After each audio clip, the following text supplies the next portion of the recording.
जब 2017-18 में मुसलमानों ने मिश्रा तहसीलदार को घसीट कर मारा तो यही कांग्रेसियों ने यहाँ धरना प्रदर्शन करने मऊगंज थाने में गए थे।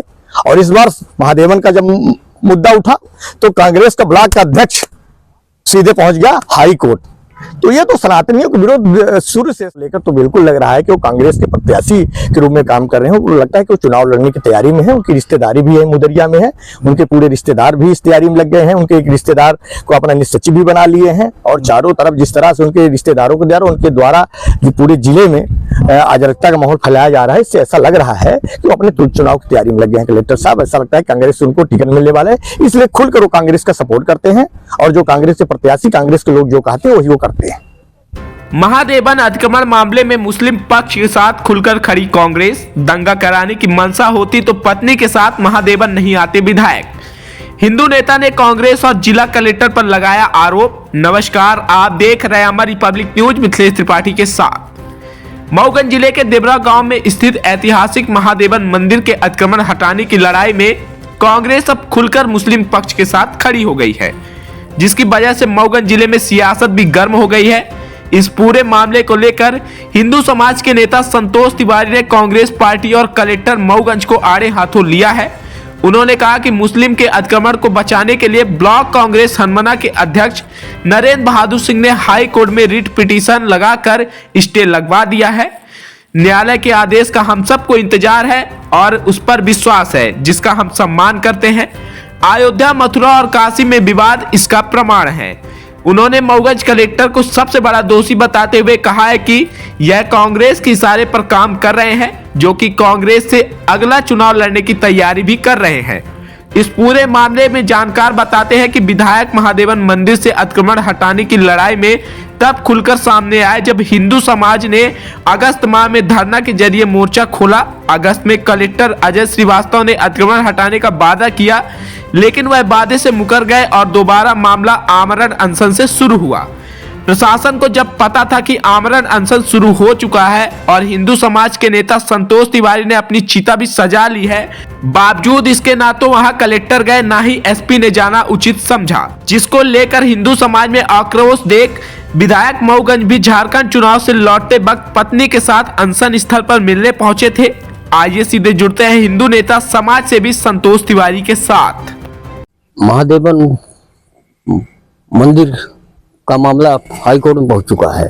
अब क्या है आप लोगों की अगली रणनीति, इस पर किस ढंग से आप लोग? हम लोग न्यायालय का स्वागत करते हैं। जो भी न्यायालय का आदेश होगा उसका हम लोग सम्मान करेंगे और हम लोग न्यायालय ही इसमें सर्वोपरि है और हम हिंदू हैं और हिंदू हर समय न्यायालय के आदेश का पालन किया है, चाहे अयोध्या रहा हो, चाहे काशी रहा हो, चाहे मथुरा रहा हो। हम लोगों ने जो भी न्यायालय का आदेश हुआ उसका हम लोगों ने सम्मान किया और फिर से सम्मान करेंगे न्यायालय का, ऐसा कुछ नहीं है। लेकिन जिस तरह से कांग्रेसियों ने दिखा दिया कि हम सनातनियों के विरोधी हैं, हिंदुओं के विरोधी हैं, तो सत्य साबित हो रहा है। अब ये बताइए, हम खेत में गेहूं बोते हैं तो चने की उम्मीद कैसे करते हैं? खान का लड़का अगर गांधी लिख दे तो क्या वो सनातनी हो जाएगा? वो इस बात से स्पष्ट है कि जब 2017-18 में मुसलमानों ने मिश्रा तहसीलदार को घसीट कर मारा तो यही कांग्रेसियों ने यहाँ धरना प्रदर्शन करने मऊगंज थाने में गए थे।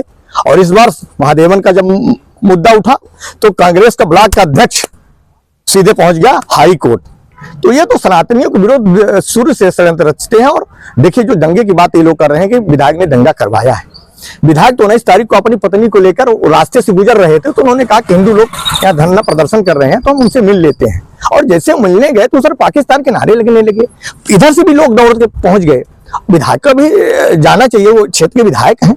और ये दंगा तो असली रूप में एसपी और कलेक्टर ने करवाए। अगर 2 दिन जब धरना चल रहा था, इनको जाना चाहिए, बात करना चाहिए, उसका तोड़ निकालते। जब हम लोगों ने 3 महीने के हम लोगों ने टाइम दिया था, 3 महीने में इन लोगों ने कोई कार्रवाई नहीं किया। 11 तारीख को जब हम लोग ज्ञापन दिए तो 12 तारीख को 8 बनाया गया। ये बोले कि सत्य करना है, 12 जो 8 बनाया गया है कि 3 महीने के अंदर हमने कार्रवाई कर रहे थे, ये सिद्ध करने के लिए। उसमें बिल्कुल दिख रहा है कि 12 तारीख है। तो ये तो अगर पूरा दंगा का श्रेय अगर कोई है तो कलेक्टर है।